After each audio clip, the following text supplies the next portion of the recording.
Hi everybody, welcome to the Brits Cultures. Today we are going to have a presentation and a conference with the speaker Juliana Costa. She is going to present about South Africa. So welcome Juliana, please be free to do the presentation, and thank you for participating in this program or project. Okay, it's a pleasure to be here. Thanks for Isaac for this invitation. I will present some points about the culture, the history, and how it's to live in South Africa. So I have the first contact with Conscientiology in 2010 when I was living in Brazil. Since then, I've been studying Conscientiology. After that, I moved to Mali, where I started to study with more depth the Conscientiology, self-studies, and then I started to write for the Encyclopedia of Conscientiology. Today, I am a volunteer of Reaprendência, and I dedicate most of my time writing for Conscientiology, articles, more verbatis, and I'm finishing the review of my book. And today I live in South Africa, and I work in Mozambique. So today I'm presenting this this presentation. It's from Mozambique, from TET. Okay. So those. This is the summary of the points that I want to talk in this presentation. If you have some questions, feel free to stop the presentation and ask your questions. So I'll present some general information about South Africa, some social, some numbers of the country. I'll speak about the Holothosene, nation Holokarma, the holokarmic responsibilities regarding my presence in this country, the challenges for the intermissivist who wants to come and live in South Africa, and some tips as well. And at the end, we're gonna have 15 minutes of energetic work. I put in this slide some pictures of South Africa in places that I had visited. So it's a very beautiful country. If you don't want to live here, you can come and stay for a while. And there's a lot of landscapes, animals, a lot of nature places to visit, if you like that. So I like this slide just to put the African continent and locate South Africa in the south of continent. So Africa is a huge continent. You can see the surface area is more than 30,000 square kilometers with 49 countries and 9 dependent territories. Those territories are Reunion Islands, Canary Islands, and other islands around the coast. Some of those territories are Spanish and French. And Santa Helena, that is British territory as well, with a population more over 1 billion people. So it's a huge country. And I'll present now some data of South Africa.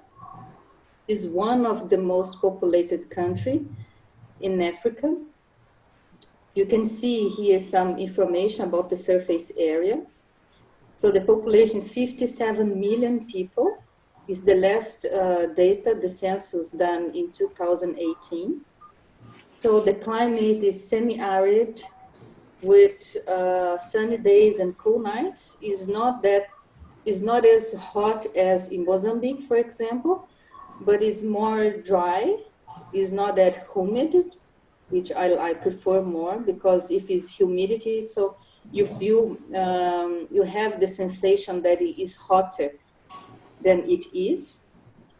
In South Africa, we have 3 capitals because the British, when they divided the country, they decided to put in that way, so to make more democratic in a way. So we have Pretoria, is the executive capital. We have the judicial capital, Bloemfontein, and the legislative capital, Cape Town. So the president of South Africa spent 6 months in Pretoria and 6 months in Cape Town. So it works like that. Most of the court cases are judged in Bloemfontein, but also in other places like Johannesburg and Cape Town as well. The country is a parliamentary constitutional republic that we had democratic vote. We elect a first prime minister and a president. And the population is divided mainly by blacks, colored, white, and Indians and Asian in the majority. So it's a very multicultural country. There's a lot of cultural diversity. Besides, it's a united country. There's a lot of division between those cultures and people. So here I present some social data. So if you look at the Human Development Index, South Africa is not a very well developed country. It's a medium development one. So it's not that bad. It's compared to Brazil. As a matter of fact, Brazil and South Africa are in the same economic bloc, the BRICS, together with India and Russia. Religion, the country is mainly Christian and Muslim. A lot of ancestral practice, like animist, tribal, a lot of magic, a lot of work with energies. It's a country with 11 official languages. Mainly there's the languages for the whites, that is English and Afrikaans, and the black in the language for the blacks, that all those other languages. isiZulu, Ndebele, Xhosa, Sepedi, Sotho. It depends on the region. They speak more one or another. It depends. Like where I live in South Africa. Let me come back to the other slide. If you look in Northeast, you see the Gauteng, where Johannesburg is, where I live. So the majority of people speaks English, but if you go to Pretoria, you find a lot of people speaking more Afrikaans. And in this area, you speak more Zulu. But if you go to Limpopo, Northeast, you have people speaking Venda. And if you go to the Cape, you have more people speaking Xhosa. So it depends on the tribes they're related to, so they speak their language. But those are the official languages. In the schools, the universities, is basically English. Some of them Afrikaans, like in the Free State, in Bloemfontein, the universities speak more Afrikaans.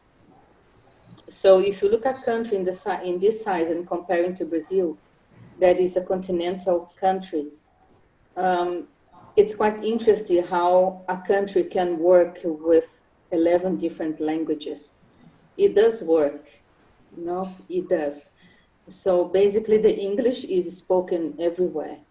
So I was interested to learn Afrikaans, and then I was told, no, you don't need to, because everywhere we speak English. But if you go to those small cities, especially the mining areas, they speak a lot of Afrikaans. So the language is like a way that you can divide people, divide culture. It's a very sensitive subject in South Africa when you speak, like, why don't you define English as the only official language in the country? No, it's a very,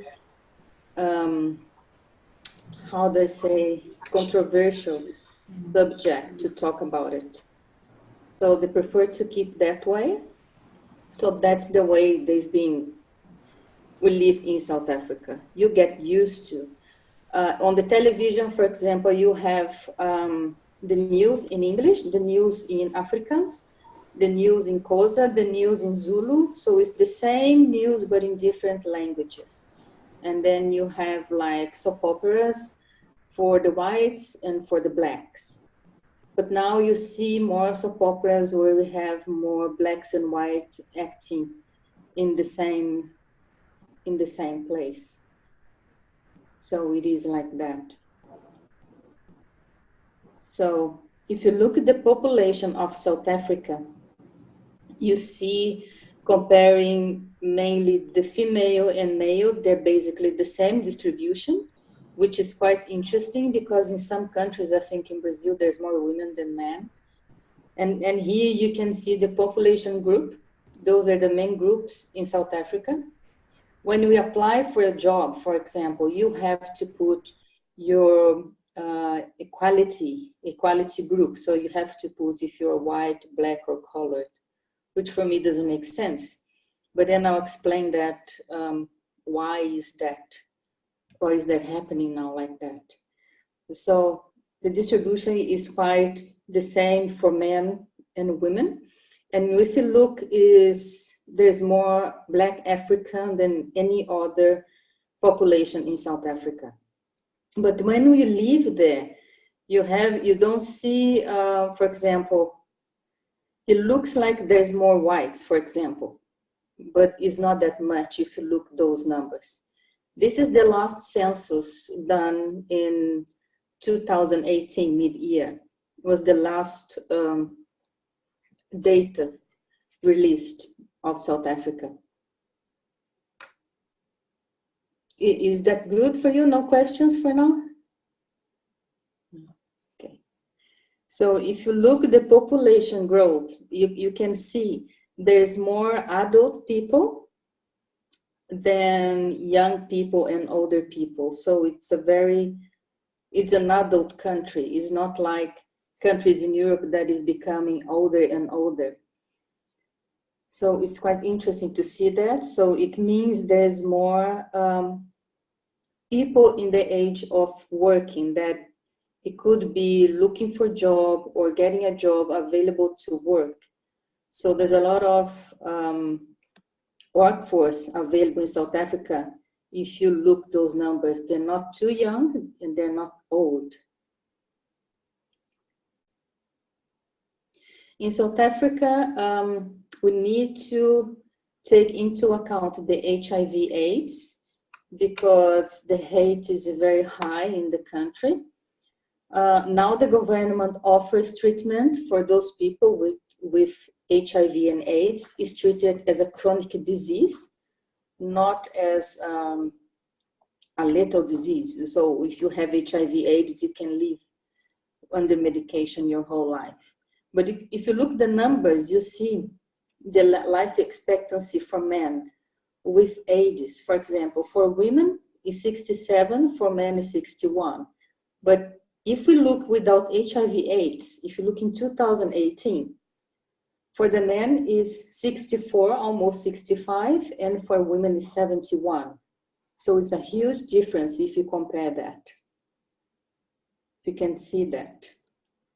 So this is one of the points you have to consider when you live in a country with such a chronic disease so high. So you need to be careful where you go, what you use, with who you relate to, you have sex and things like that. You know which percentage of the population is HIV positive? I think it's more than 50%. More than 50%, yeah. And today the government has programs to prevent, to give medication for treatment for people like there is in Brazil. So it's getting better, but it used to be worse. It's a cultural thing as well. Because I remember when I first came to South Africa, I've heard stories that people used to rape kids and babies in the hospitals because they thought they could be cured if they do that. So the polygamy is very common in South Africa. It's a cultural thing, it's a tribal thing. So man, he got sexual relationship with several women. Is something, if it's difficult to control the disease, because if they don't use any prevention, you can have mutation in the virus. So when you've got something to control the disease, then something else come up. So the virus got stronger and stronger, so it's difficult to have the cure for that. So that's the problem with HIV.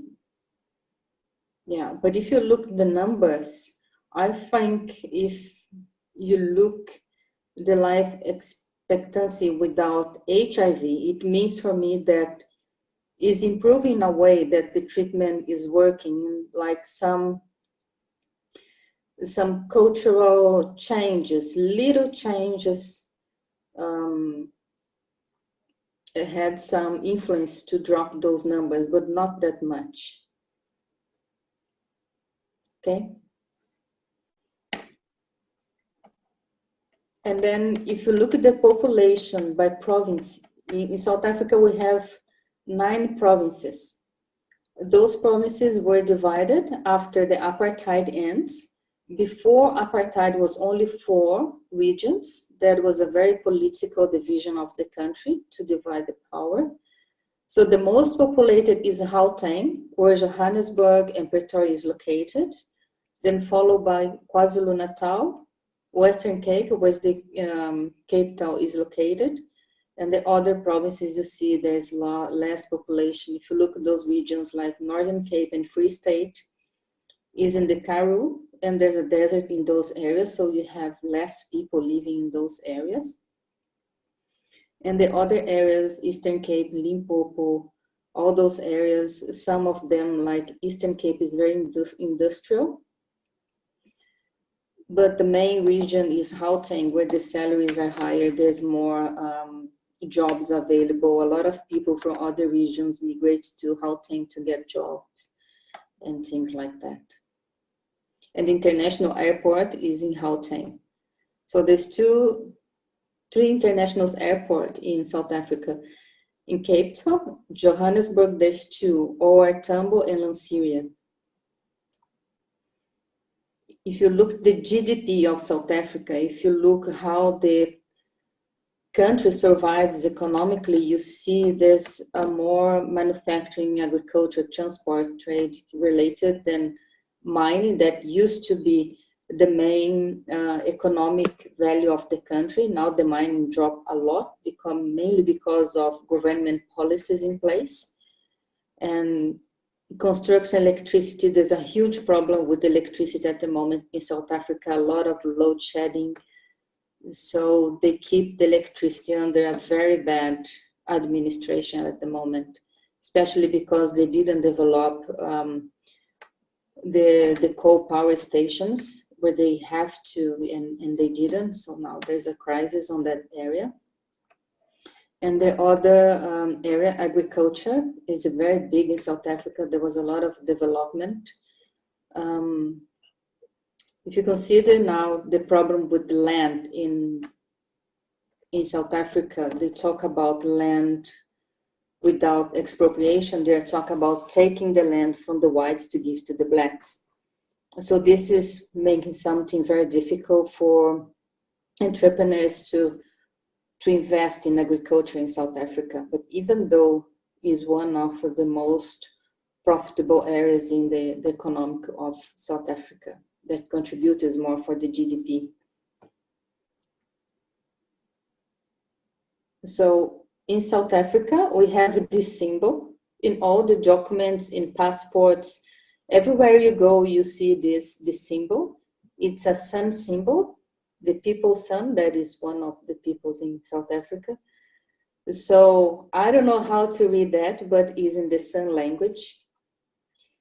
But it means you unite in diversity.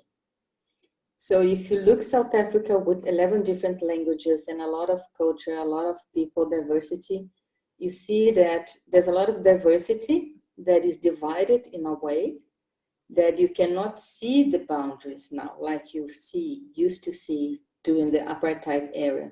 but you see the diversity that they don't mix to each other.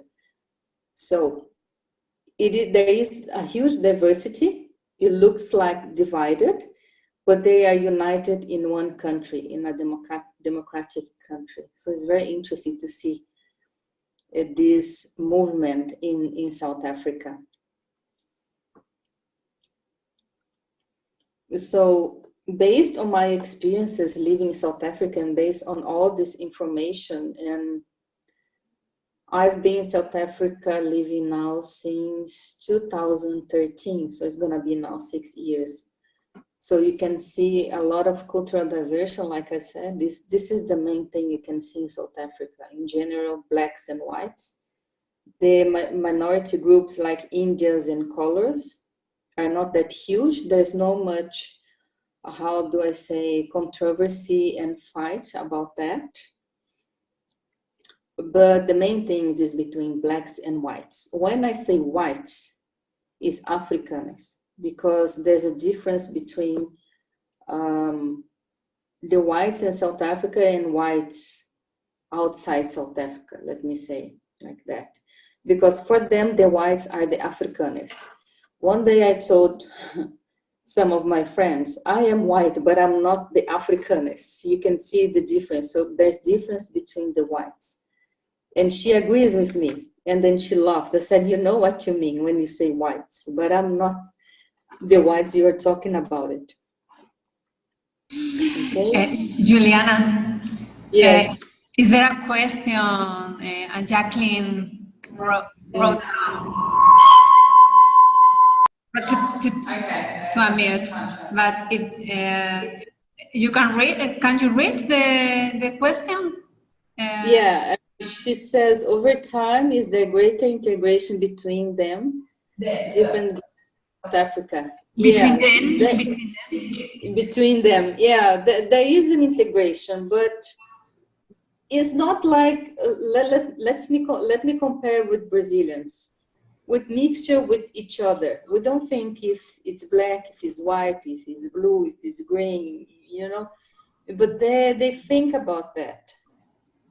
They do in a way I think is unconsciousness. Because I have been with whites, with blacks, with Indians, with coloreds. I mixed with all of them. But for example, I was in the university for a while. You can see the difference they make between the whites, Afrikaners, and the blacks, and how they treat each other. It's amazing. There's a lot of, it's not anger, but they respect in a way. They don't do anything to contribute to each other. They just keep themselves like a distance. There's a distance that it's invisible.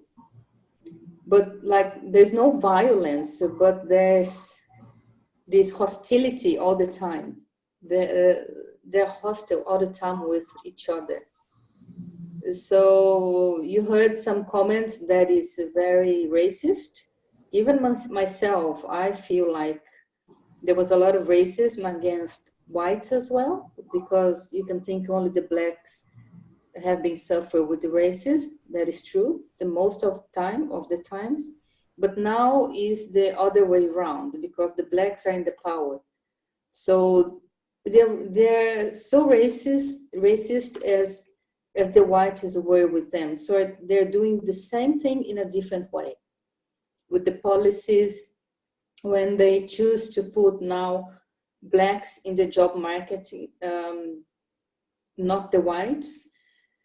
If you have like a better experience, if you have a better formal education, but if you're black and you don't have all of that, you've got that position, not the white, just because that person is white. So it works like that now. So apartheid used to be a formal policy that it was followed, but now there's no apartheid anymore. But they're using some apartheid policies in place just to equilibrate the difference of the past. But I don't think it's working. even though I've heard some comments that sometimes it's a mistake, but they keep doing. I don't think they're gonna change, because if you look at the population of whites in the country is so small comparing to the blacks, so you don't need this kind of policy in place. But the thing is, in fact, they are afraid in a way that apartheid may come back, but I don't think this is going to happen. But they don't want to take chances and give more positions for whites. So that's a reality. And today, for example, if you talk about integration during apartheid, you have neighborhoods in Johannesburg that was dedicated for whites and other for blacks only. Today, the blacks can live in the whites' neighborhood. So the difference is that. So there is an integration away that you're allowed to go wherever you want. Nobody is putting any barrier for you to go anywhere, like used to be during the apartheid. So the integration was that they put an end to the barriers, and now the blacks and whites go in the same place. There's no more division in that way. Is that okay, Jacqueline? Okay. And one thing that is very strong in South Africa is the nationalism. So there's some political parties that are very passionate about being South Africa, being black, and get what the whites taken from them. So at the moment, there is a high talk about colonialism, which for me doesn't make sense. But I can see now in Brazil, there's a talk about blacks and colonialism, what the blacks suffer with the colonizers and things like that. So at the moment is a very hot debate in South Africa. So what they want to do now is like make justice. But the way they want to make justice is like not in a good way, like doing wrong things, just to get something right. And I don't think this is going to fix anything. So we'll talk more about that in the other slides. One thing that is very strong in South Africa, which is very positive, is the nature. So there's a lot of national parks, a lot of preservation of wildlife and flora. If you go to Google, you see a lot of national parks that you can go and visit. You can have contact with animals, with the flora, with the different landscapes. So this is very positive. Racism is very strong in South Africa, as I was saying, not only the whites with the blacks, but the blacks with the whites. They also not like whites. For example, I've seen a shop once, a black man asked to be attended by a black consultant because he doesn't like whites. So this is racism, but nobody talks about that because they have the right to be racist now, which I think is not right as well. So xenophobia was a big issue. I think in 2015 there was violence. People have been killed in South Africa because there was a lot of Africans coming from Mozambique, from Nigeria and other countries to live in South Africa. So most of them, they have like a small informal business, like they sell groceries on the street. Very, very simple things, and they have been killed. There was a very political problem, for example, with South Africa and Nigeria, because a lot of some Nigerians were killed in South Africa because they've been saying that those people are taking South Africans' job. But sometimes this is not true because some South Africans doesn't want to work because they are black. They have the right to have everything. They want everything for free without work. And those people coming from other African countries, they work hard.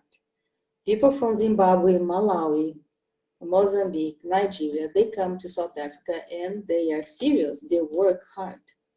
So South Africa doesn't like that. They have very uncomfortable with this situation.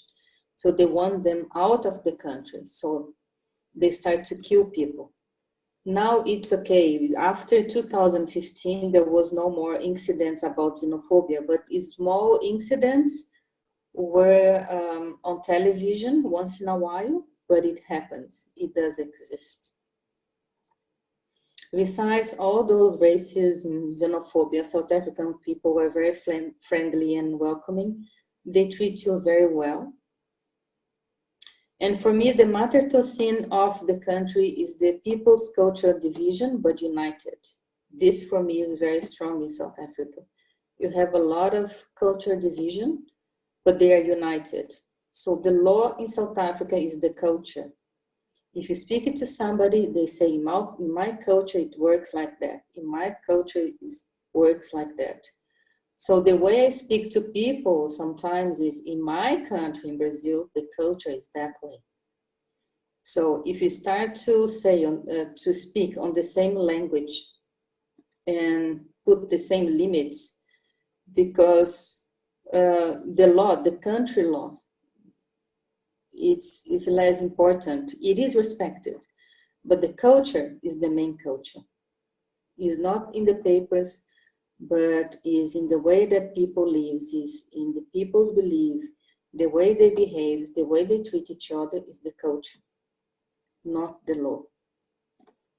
So that's one thing very strong in South Africa. Is that okay for now? Yes, I have a question about the Holothosene. If you could compare the Brazil's culture and South Africa culture, what are the points that they have in common and the things that you think they are opposite from Brazilian culture? No, they are opposite. I know some Brazilians that say that South Africa is like Brazil. Completely wrong. Completely wrong. They are friendly and welcoming. I agree. But if you look the way that Brazilians are, for me, in a way, sometimes is very rude and inconvenient. Because Brazilians want to be very intimate with somebody that they don't know. They just know now. They kiss, they teach each other, touch each other in a way that in South Africa they don't do that. Even the blacks is completely different. So even the history of South Africa is totally different. We didn't have apartheid in Brazil. We didn't have the British. We don't have, we have the Dutches in Brazil, but in the Northeast. But it's different because the Portuguese colonization is completely different from the Dutches and the British. It's a completely different way of living. They are more racist. British and Dutches, I think, is even more than the British, because the descendants of the Dutches, the Afrikaners, they're still very racist. So that's the only thing I think is in common with Brazil, friendly and welcoming people. But I think Brazilian people, the culture of Brazil is very heterogeneous. Yeah. But here in Brazil, they speak, there's only an official language, Brazilian, but that is very interesting because it's a huge country and only one official language. There's no indigenous culture, indigenous language. And in South Africa, is the opposite, 11 official language, so it's very heterogeneous, but in a different way.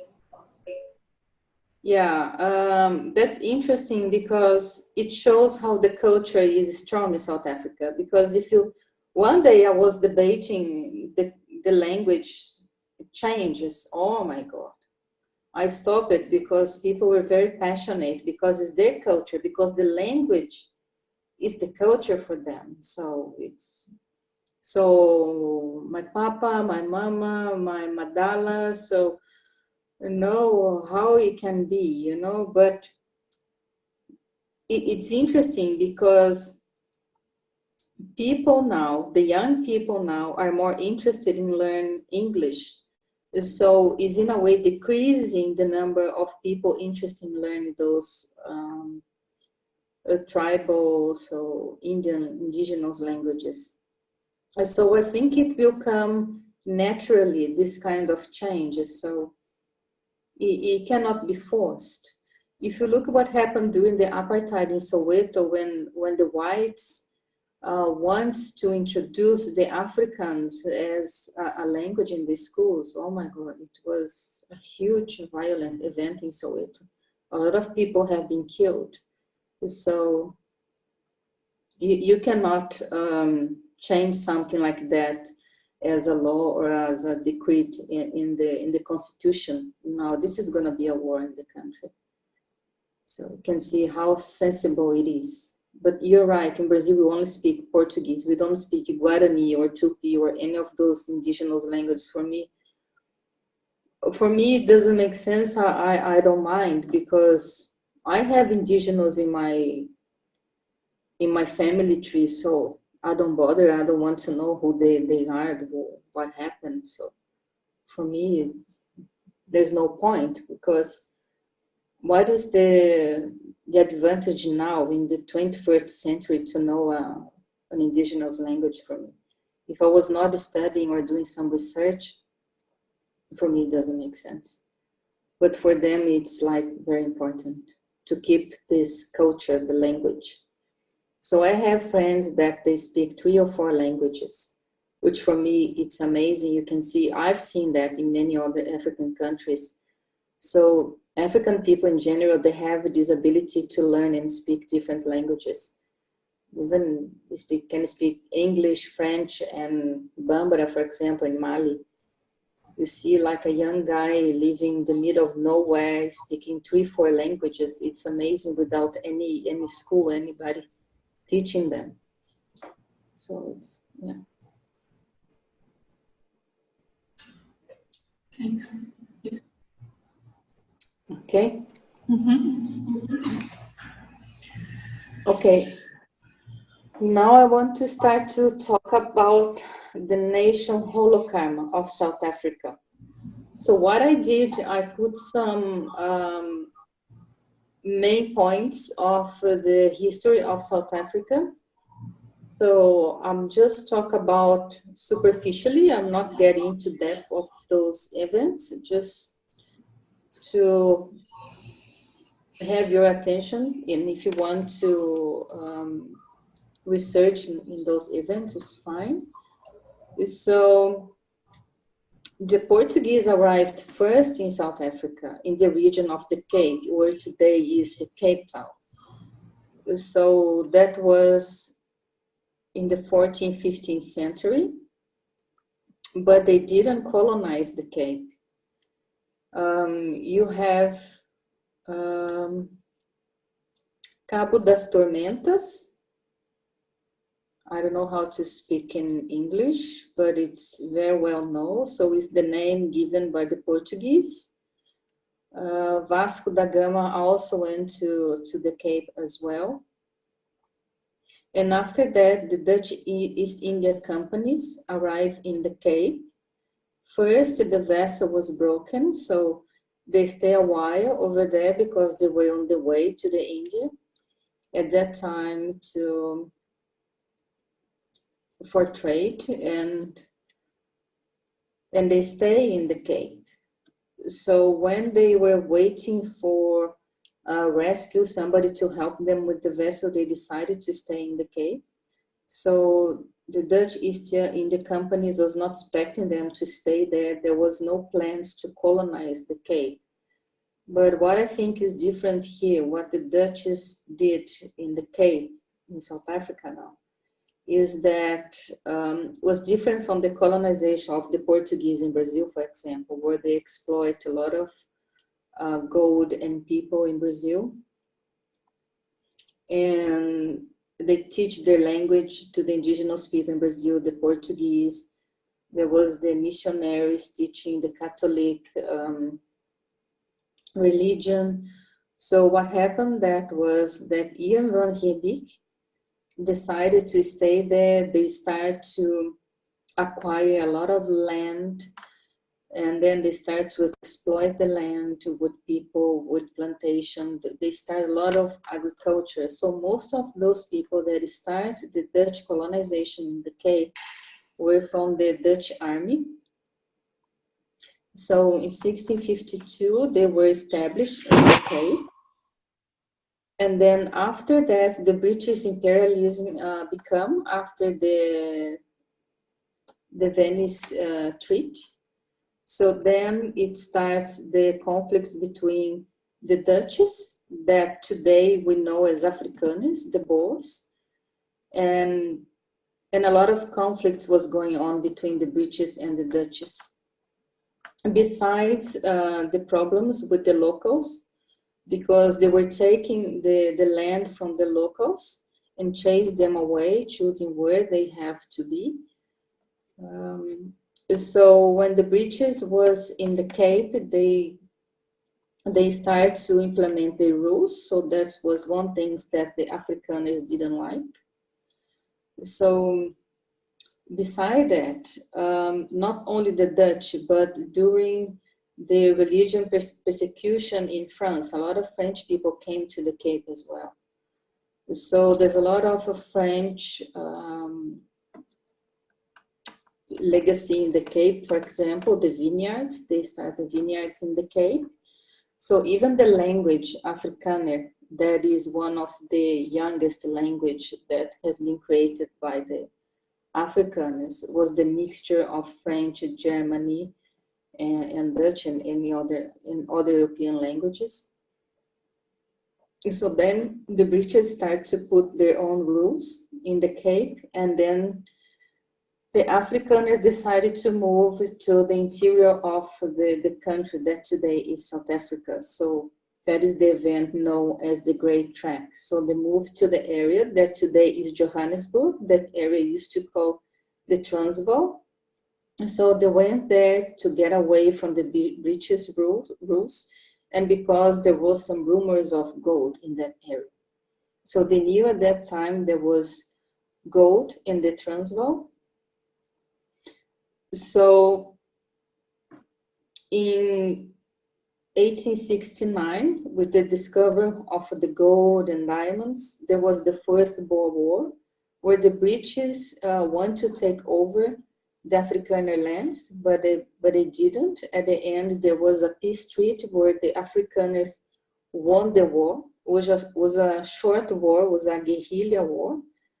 So then the British lost the area of the Transvaal to the Afrikaners.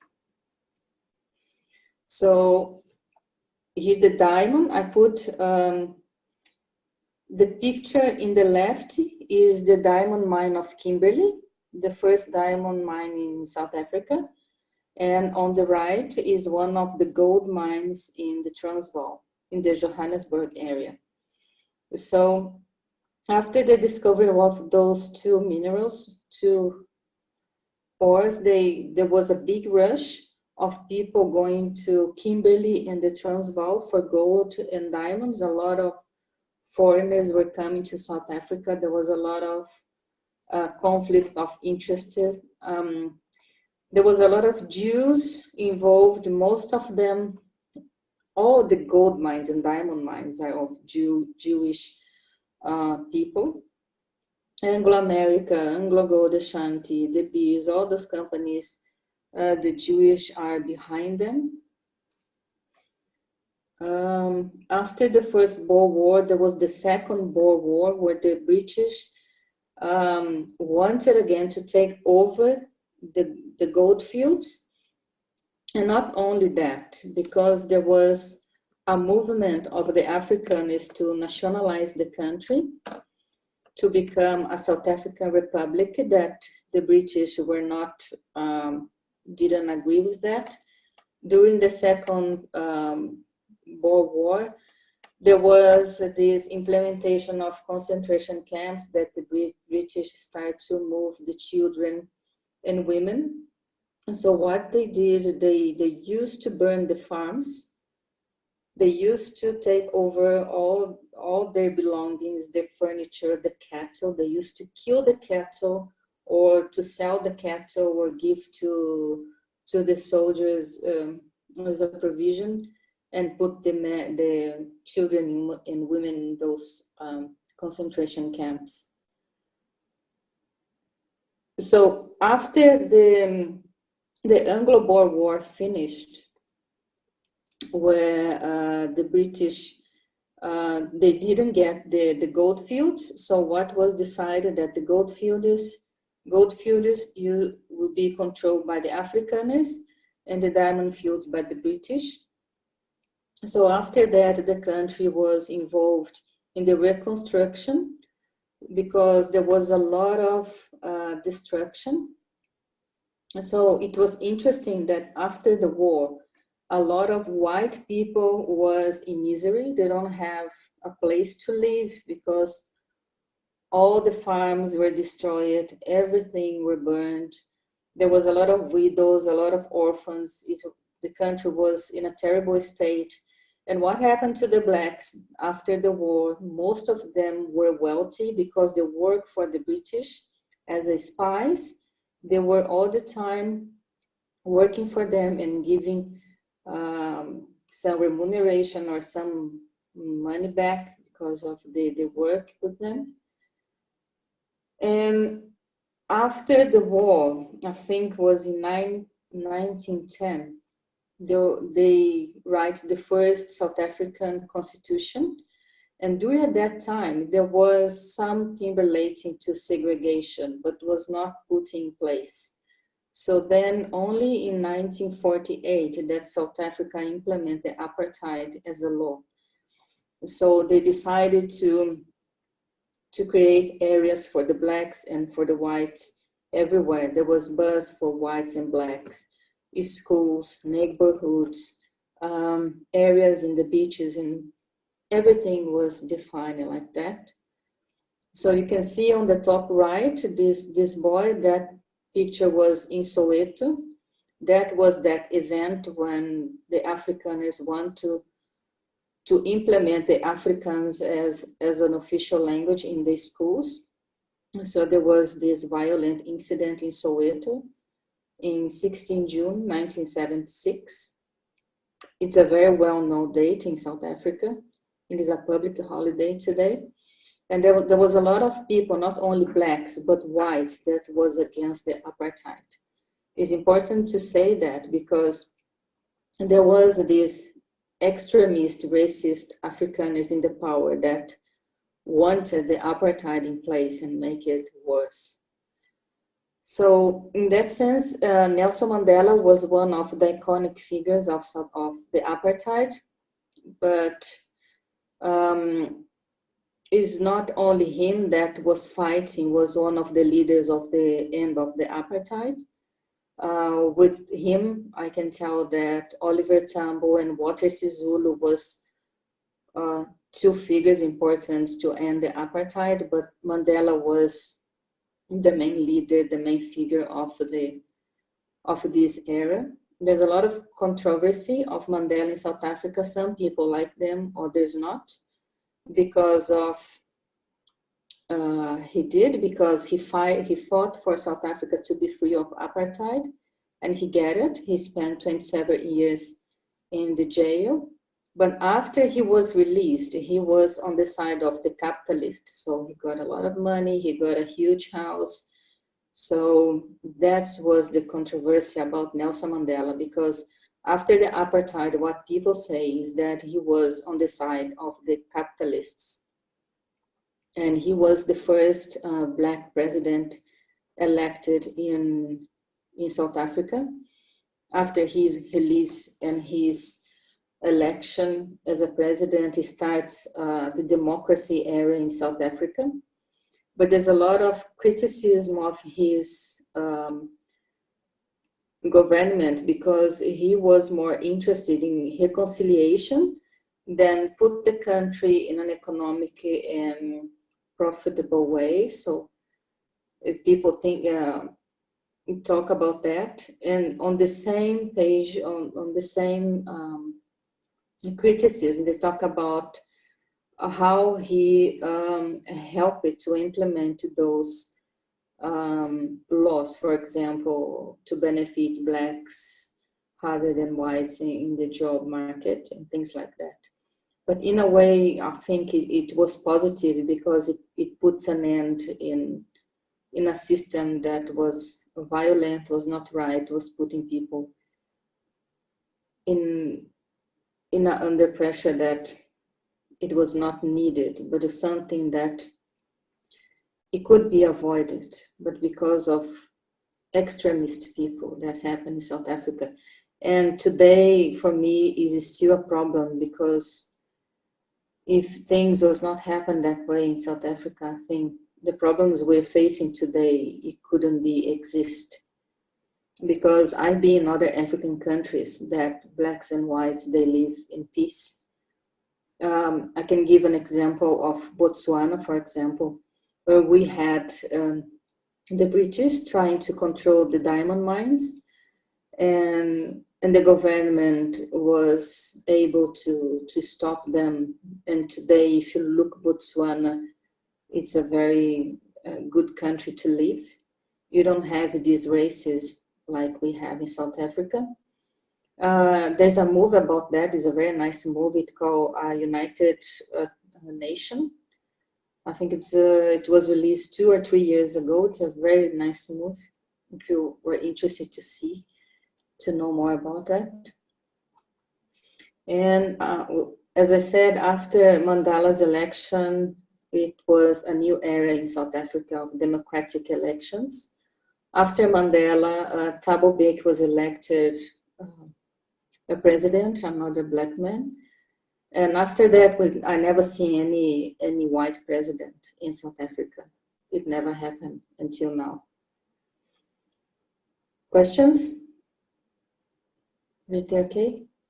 So if you look into the national holokarma of South Africa, you see racism and segregation since the beginning. So I think that was the key of the making of South Africa, a bad one, to be honest.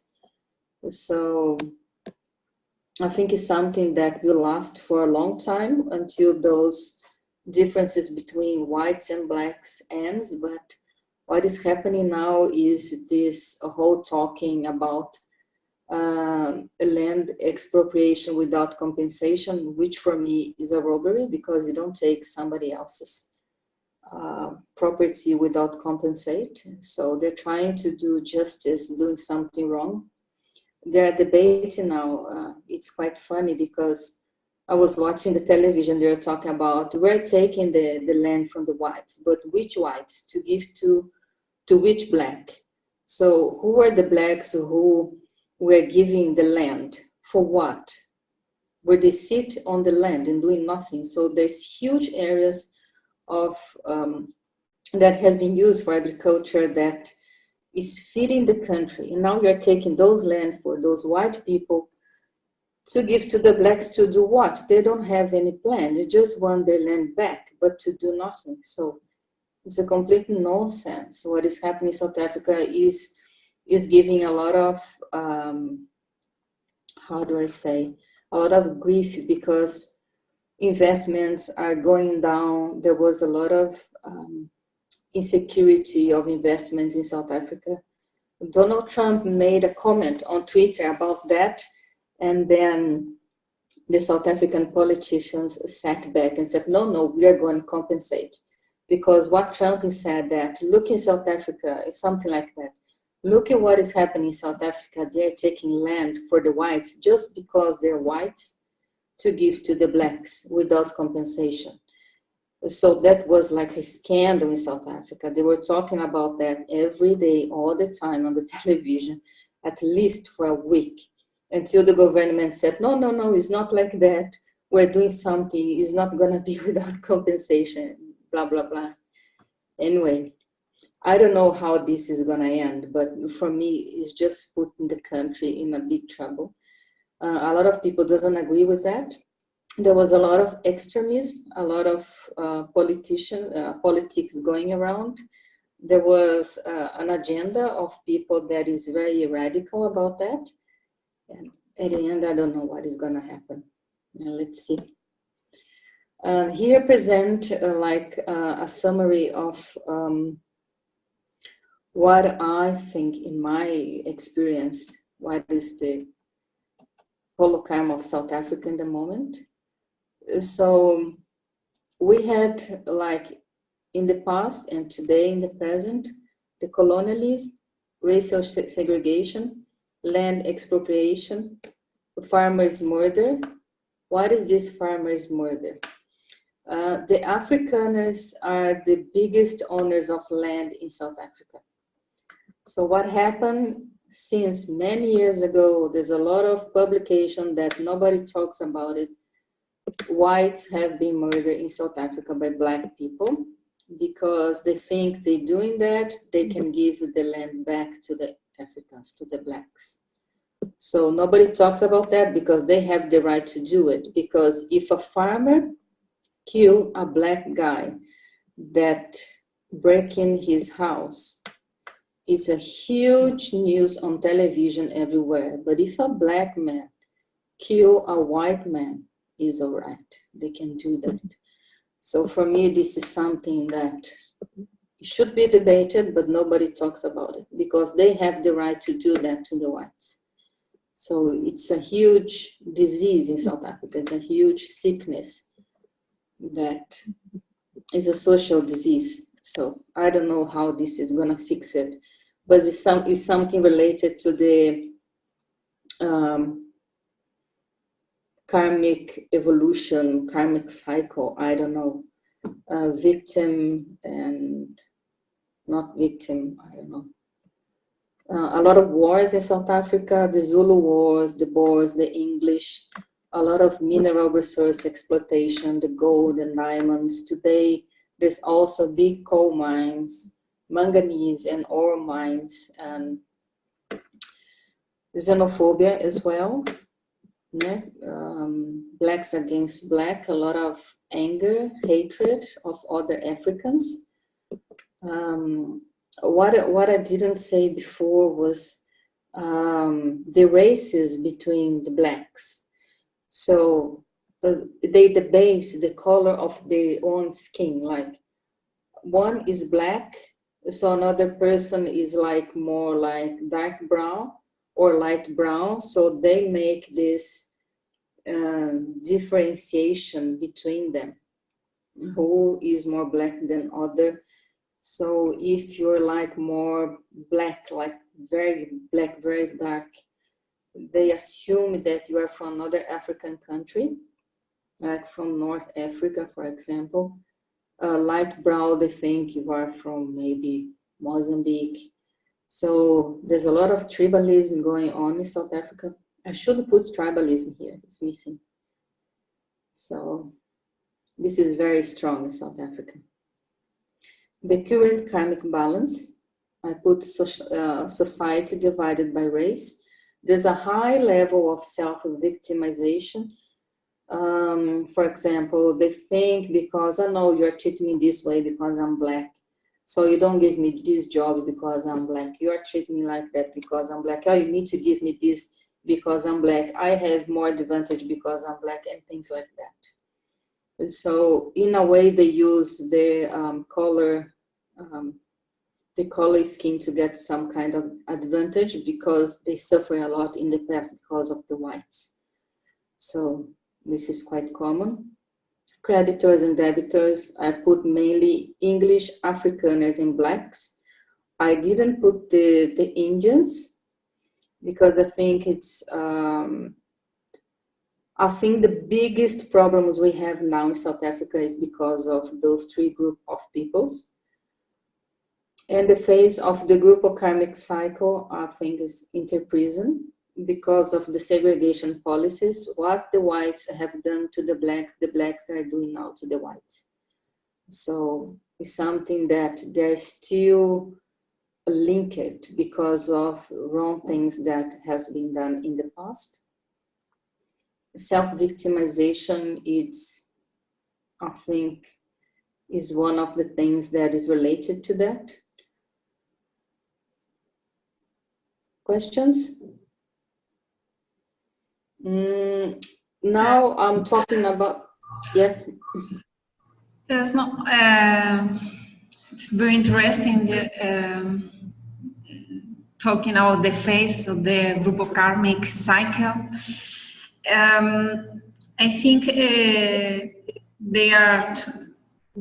they could be in the interpretation, and I think they are too in the victimization phase, because you have already told us that when a black man murder or kill a white man, it's okay. Nobody talks about that.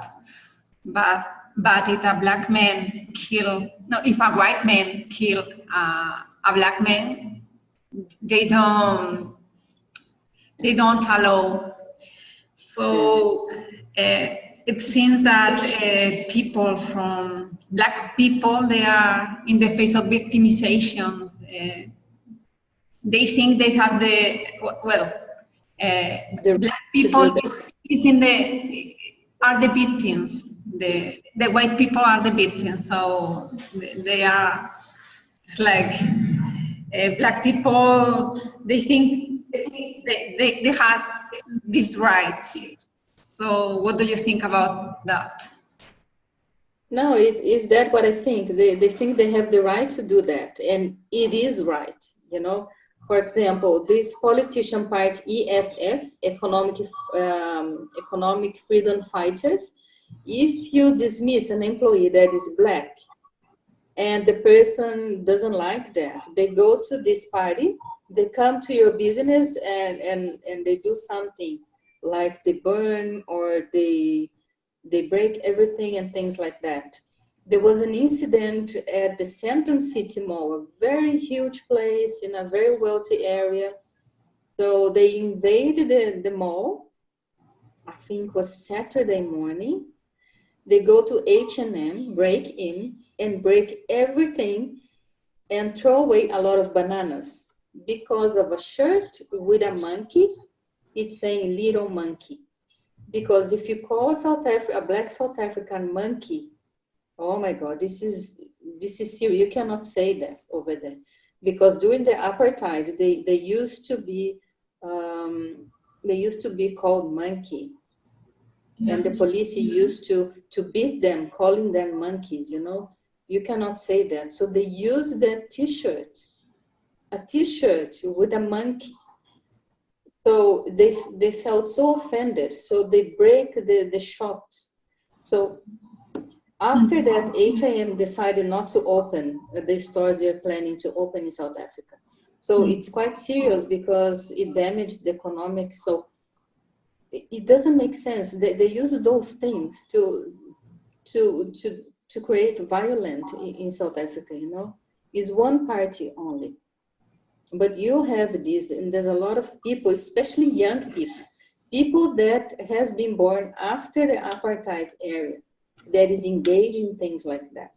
So I think it's something that people from the past that is reborn now in South Africa are doing this thing again. They are in this cycle that they are looking for justice and they want revenge anyway. So it's interesting to see young people doing those things. Yeah. Yes. Okay, thanks.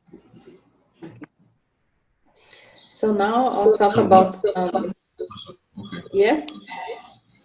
One question about the ideas or possible pathways of development. Does this still come in your presentation or not? I mean, I see a lot of problems, and I'm interested in ideas of what the course of the country could be, of the society, how to yeah, solve all these conflicts and come to a higher level of culture someday. Are there any ideas about this? I don't know, because what happened now, if you go to some neighborhoods in Johannesburg, for example, you see a lot of security. So there's a lot of private security in the neighborhoods to prevent that the blacks break in the houses. Like the place I live in South Africa, I think 2 or 3 weeks ago, there was a lot of break-ins. So they catch the guys, but the thing is, I don't know how this is going to be changed. I think the government should do something like this political part. We don't understand why they don't stop them. They do whatever they want. It's not the first time they did that. But nobody talks about it because they're blacks. I don't know. So it's a shame because South Africa, it's a very beautiful country with very good people. So they have one of the best places to live, I think, in my opinion. The weather is good, so the cost of living is not that high.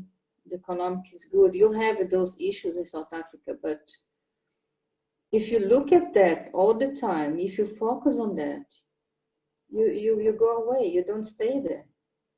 Because it makes you angry in a way, because you start to become racist as well, because everything is around racist.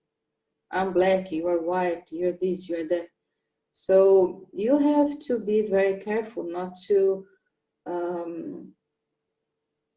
become one of them. You cannot be angry. You need to understand that some historical issues that they're trying to fix.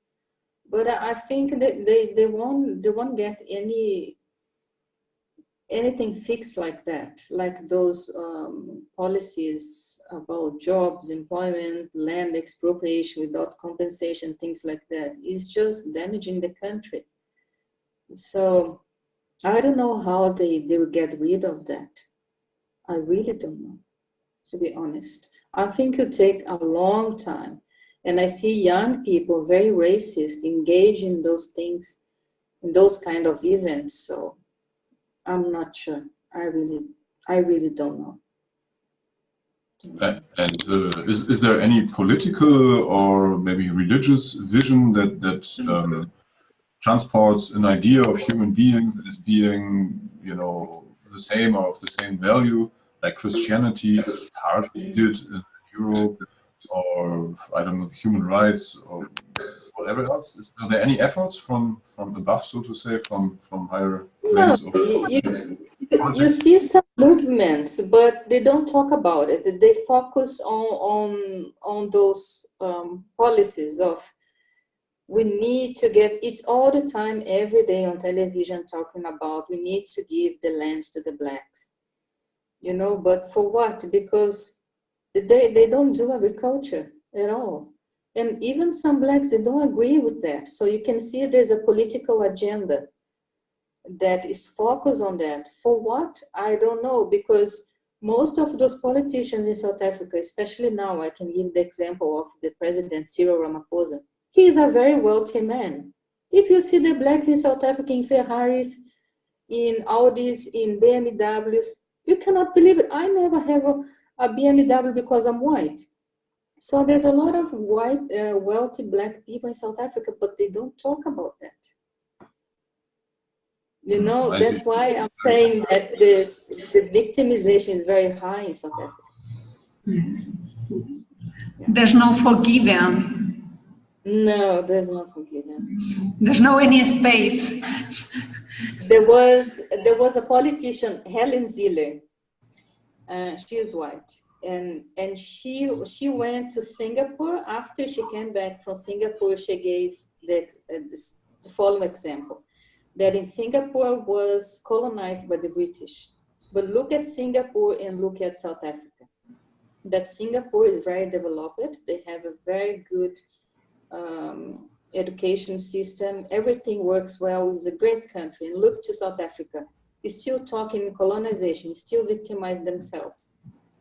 So my God, they almost killed that woman. How she could talk about that we've been colonized. blah, blah, blah. She had to ask for a special interview to ask, to apologize for the people of South Africa because they felt so offended. But she was right. Look at Brazil. We have been colonized. We talk about the Portuguese. I don't see that in Brazil. We keep moving. We keep progressing. So in South Africa now, they keep living of the past. They're still linked to the past so strong that I don't know how they can. They need to forgive that and move on. So that's what they need to do.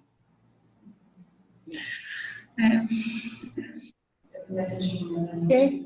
There's a chat Melanie wrote down. Education is one of the things that is very much needed in South Africa. The Daily Show host Trevor Noah comes from Soweto and has been educating people all over the world about South Africa and how the life is there. He founded the Trevor Noah Foundation to help bring better education to South Africa in cooperation with Microsoft and other big companies. He also published his biography, Born a Crime, because he was born as a mixed-race child during apartheid. I highly recommended his book and his other stand-up shows where he's talking about life in South Africa. I think he's doing very important work to not only bring education to South Africa, but also educate the rest of the world about South Africa. Okay, good. Thanks, Melanie. Yeah. In Germany, as far as I know, an idealized image of life after apartheid is widespread. Yeah. Okay. Thanks for the comments. Can I keep moving? Yes. Okay. I'm talking about the holokarmic responsibilities. So I'm talking about my role in that country, what I'm doing there. So I have this hypothesis of consecutive personality, Emily Hobhouse in South Africa. That was, she was the whistleblower of the concentration camps during the Second World War.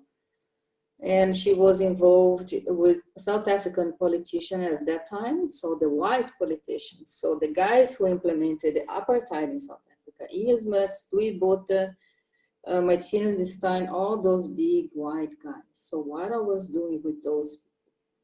So one of the things in my research was that after she helped the South Africans, because the whites were in the concentration camps, also the blacks, but mainly the whites, because it was a war between British and Afrikaners. So one of the things that happened that after the war, she was very famous in South Africa. People gave her a lot of attention because what she did, she helped those people, the improvement of the camps in a way to end the war at that time. So one of the things, there was a hidden agenda of those guys that was trying to put her in a national movement of the Afrikaner nation that I was not aware at that time. So it's one thing that I am researching. All those places that I showed there, from left to right, is the monument in Bloemfontein to remember the women and children killed in the concentration camps. In the middle, the Melrose House in Pretoria, where was signed the peace treaty of the war. And in the right was the place, the government in Bloemfontein, where there was the Orange Free State government was sit at that time. So that is my involvement with the country that I've been researched since 2012. It's a research that I'm still going on. This hidden agenda of the South African politicians was something new that I discovered recently. So there's something that I need to figure out. And here I'm putting the next slide, I'm putting some challenges to intermissivists. Juliana, I have a question for you. Do you think you were talking about this circle of persecutory with the victim and the headman, and there's no forgiving, there's a lot of angry violence. Had you ever thought about writing something about the importance of forgiving, something that you can contribute? Yeah. No, never Do thought you about think that. is there a space that you can bring your ideas about the importance of forgiving, or the importance of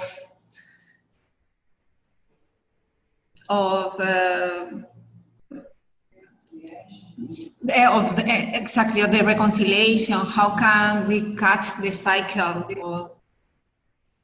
Yeah, I think the reconciliation was done in a way when Mandela was elected president, but the reconciliation is not done yet. The apartheid is not finished yet. It's not finished. It's not. There's a lot of hatred among people, you know. Mm-hmm. I don't know. I think it will come one day that all those things will end. But I think this it's so deeply in the people of South Africa, because since the Dutch starts to live in South Africa, there was this kind of segregation. It was not implemented as a law, but they were chasing the locals away from their land. They were taking their lands. They were taking illegally and legally. There's a lot of talk about that, how they took the land from the locals. So we cannot say now. It's the same thing with the indigenous people in Brazil, about the land laws in Brazil, you know. It's difficult. Like my family got some land in Brazil. There's a lot of issues relating to paperwork, related to even some conflicts in the family because of a small plot of land. So stupid. So imagine a country. Imagine that. So land is a very difficult issue to debate, because if you look, the Europeans colonized Africa, Americas, and other continents. So everybody was colonized that is not living in Europe. So Yes. how is that? Why this is so strong in South Africa? What is missing for them to forgive and live their lives and forget all of that? It's difficult for them. Yeah. It's difficult. I have a suggestion for you to write about this, to publish something, even in the Conscientiology, or to bring this discussion in another way, only to share these ideas, because it's like a small step, or it's something that you can do. I could write a verbate, but for me, it's over my, let's say, nosographic verbates. I talk about slavery, concentration camp, genocide. Genocide was the last one. I don't want to talk about that. When I wrote the genocide verbatim, and now this is the last one about nosographic subject. But I can write one about forgiveness. But this is something big. It's something like, it's very strong in South Africa. Yeah. Anyway, I'll think about it. Okay, here put some challenges to intermissivists living in South Africa based on my experience only. There's something that is interesting. I think is arrogance, because sometimes they don't know how to do things, but they're not interested to learn. They think they are right all the time. People are very slow. So I speak about bad psychism. You need to have an economic reserve, because it's very difficult to get a job in South Africa, especially if you are white. You have this employment BEE, Black Economic Empowerment, and Broad-Based Black Economic Empowerment, or BBBEE, all those BB wonderful things. For me, I think energetic cleaning is very needed in South Africa. Work with with extra-physical team at Apex. Energy talk is a taboo. They don't talk about all the magic they do, all those mysticism. They don't talk about that, but all of them do. They all practice, even if they're Christians. HIV/AIDS is a challenge. You need to be very careful where you go to, where you have sexual relationships. You need to think a lot about that. The language, because in Conscientiology, the mother language is the Portuguese, over there is English. Logical thinking of people is very low or weak. Sometimes the logical for them is illogical, and they think they're right. They persist to do the things in a way that is not logical, until one day they realize they are wrong, but until then you spend months trying to convince and show that there's something better to do that is more logical. There's no conscientiological material available. You need to create your own library. So those for me are the main challenges for intermissivists in South Africa. Now some tips for the intermissivists. Be friend of everybody, doesn't matter the color, the race, the religion, where they live.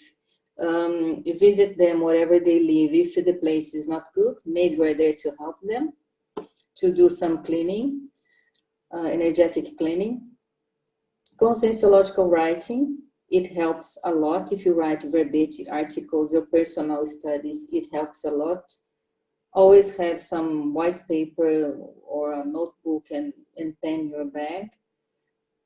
Consolation text is necessary in some cases, sometimes most of the cases, because sometimes assistance is not required, most of the times, because sometimes people are not ready to be helped, so you don't help them if you don't need it.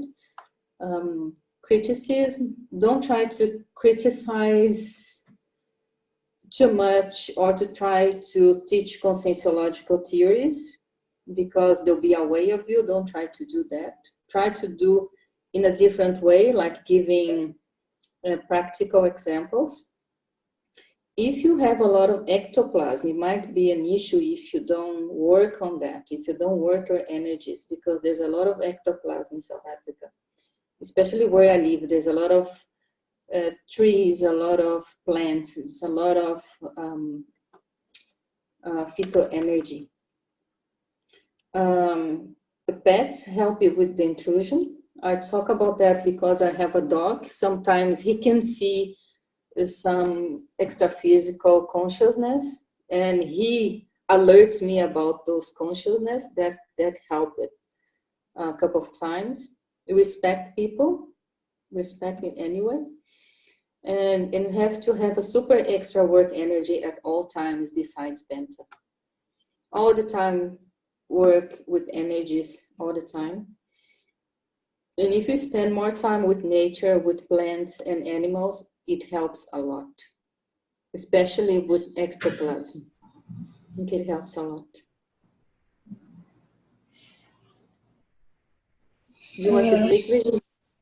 Juliana, I would like to ask you, because you did not mention anything about Penta. I don't know if you practice Penta, because I see this is a very important and maybe efficient way to help intermissivists to develop the energetic work, yeah.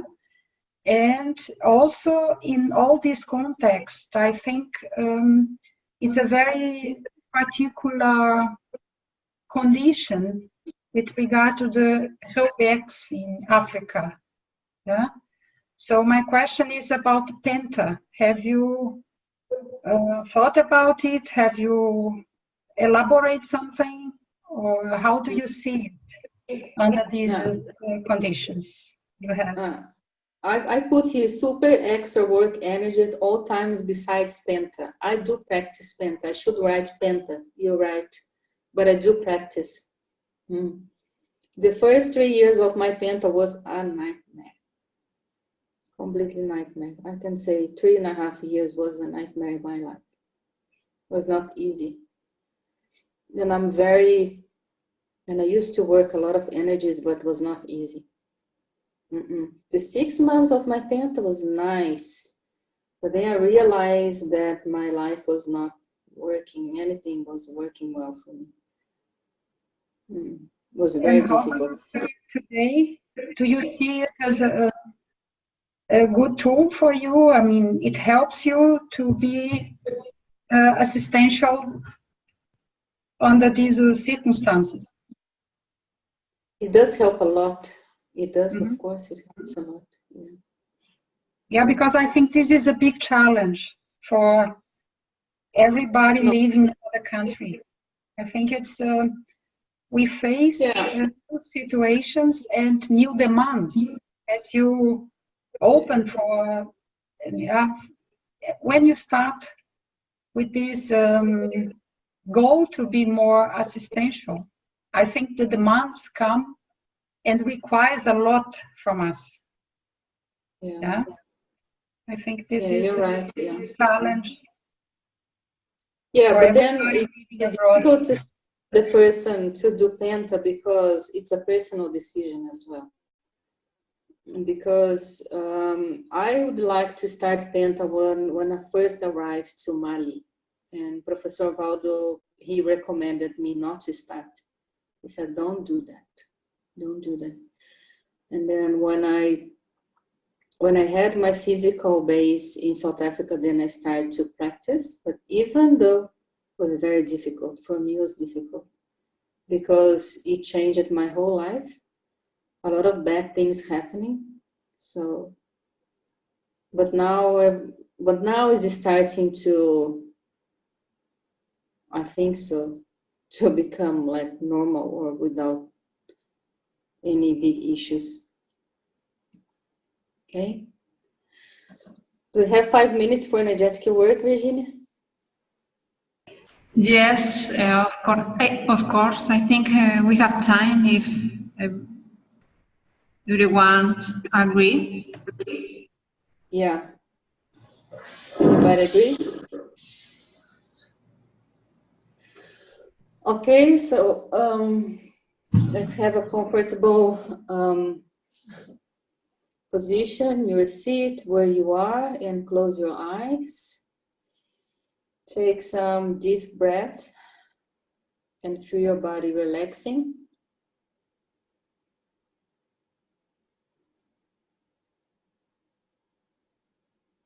Start to move the energy from the top of your head to your feet.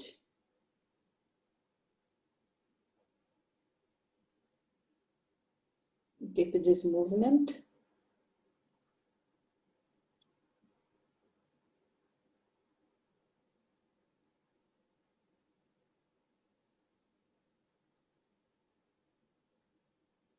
Keep moving your energies in your own pace.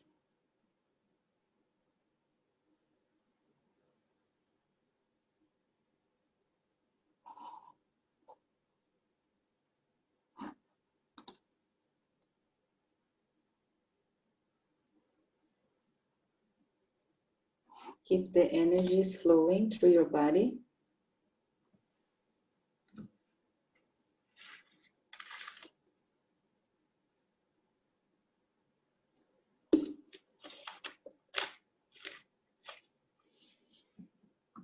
It starts to increase this movement and feel the energies vibrating in your body.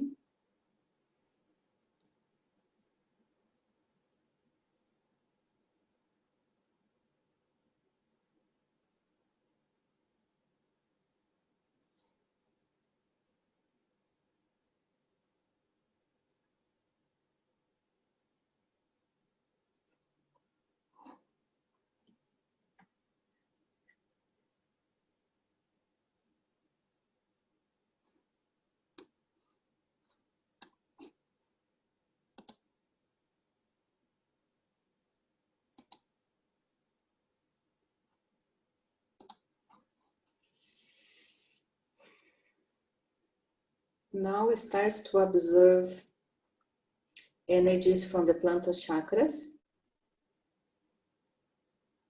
You feel the energies going through your feet and pass through your whole body.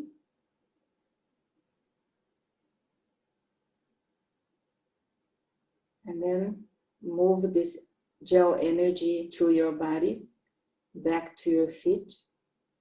And keep doing this movement, getting energies from the earth back to the earth again, revitalizing your body. It's a very strong energy, the energy of the rocks, of the minerals.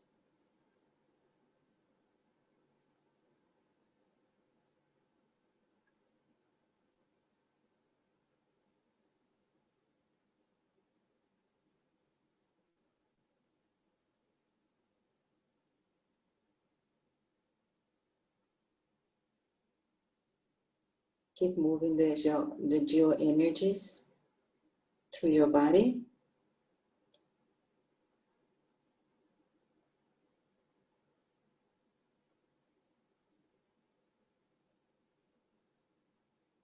Now stop slowly this movement and expand the energy where you are through the walls and going wherever you want, everywhere.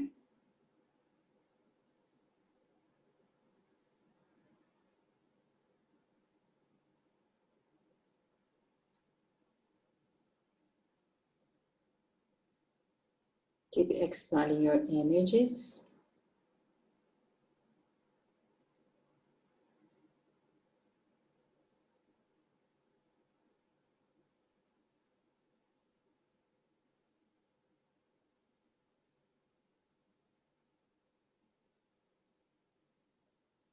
Keep expanding the energy as far as you can with a powerful will.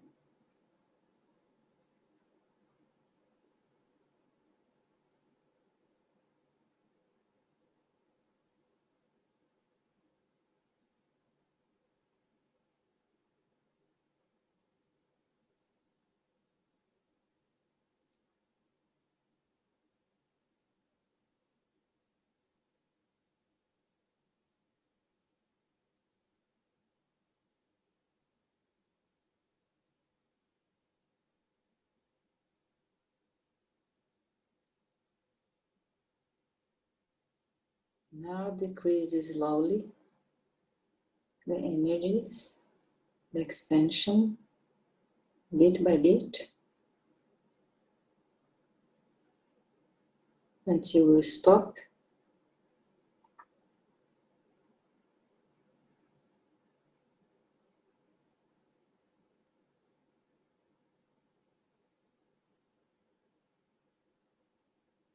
And return your attention to your body with small movements. And open your eyes.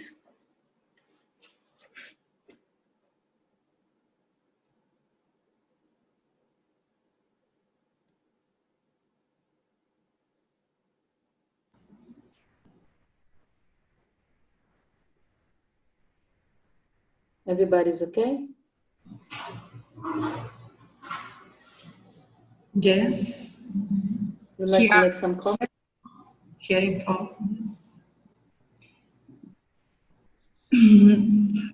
Here, well, I felt a very calm energy. Even I was remembering the anger, the violence, but there was these two sentiments or emotions, the anger and the calm. Okay. Anybody else? Everything okay?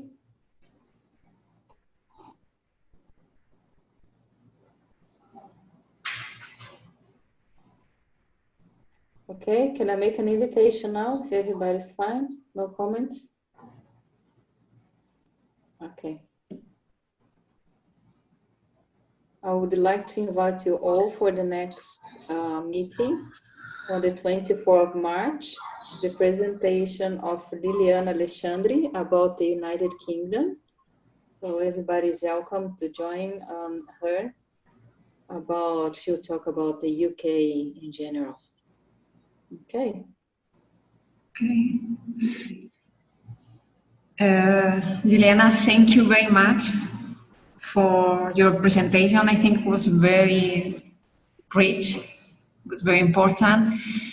And I would like you to invite all people that they are participating to about the existential balance that we are going to have on August in Iguazu Falls, because you are one of the speakers, so please. Yes.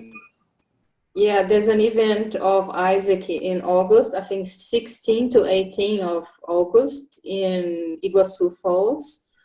So I'll give you a talk. It will be like a biography that I was asking to talk about it. I gave one in 2013, and now I will do a second one with new findings, and I like to share my experiences with you. I invite you to join and bring your questions and debate with me. So that's it.